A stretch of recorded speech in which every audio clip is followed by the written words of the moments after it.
we're about as far west as you can get from London here, and you might think it's remote, but over there is one of the great spaghetti junctions of seaways, because the Vikings came down from the north, the Romans came up from the south, the Normans came, the Phoenicians came. There are the huge docks of Pembroke Dock and Milford Haven.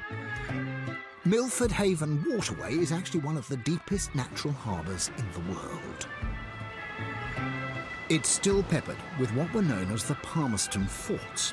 Erected in the late 19th century in response to the potential threat posed by the French Navy, these ghostly edifices have become the Alcatraz of Pembrokeshire. Though the jagged coastline itself had proved to be an effective enough defence against enemy shipping over the centuries.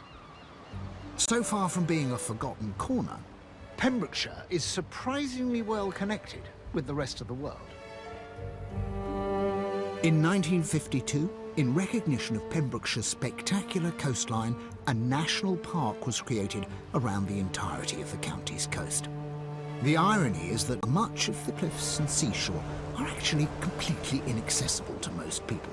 But there is a way around this, and it's called coasteering. Watch your footing as you make our way down, Griff.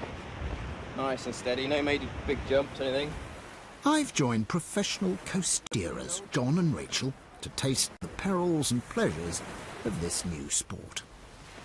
The principle of coasteering is that you explore the tidal zone on foot or by swimming, but without the aid of boats, or surfboards, or air ambulances. With any luck? Rachel's in first. I don't like the look of it, but they're waiting for me, so...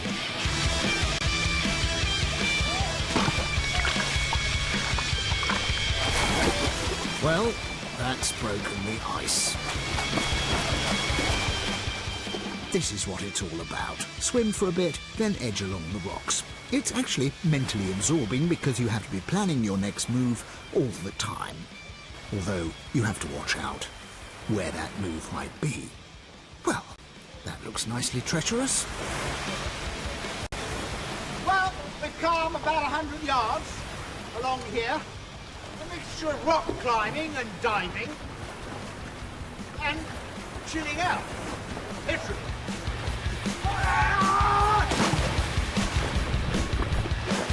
We're going to do a little bit more exploring, Griff. Yep.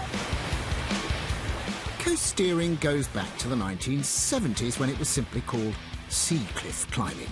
Then, in the 90s, it really took off here in Pembrokeshire, but also in Anglesey, Cornwall, and even the Highlands and Islands of Scotland. Over the years, I have walked the Pembrokeshire path, the coastal path, and I've only ever looked down on these rocks.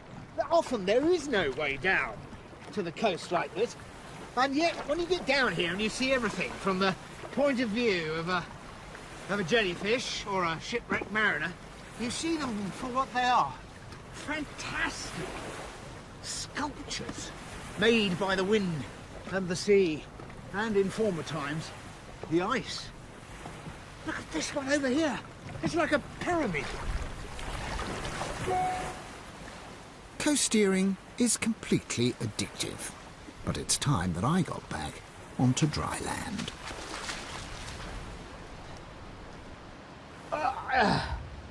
Well, I'm coming ashore here at the very spot where St. David first arrived to bring Christianity to the Welsh.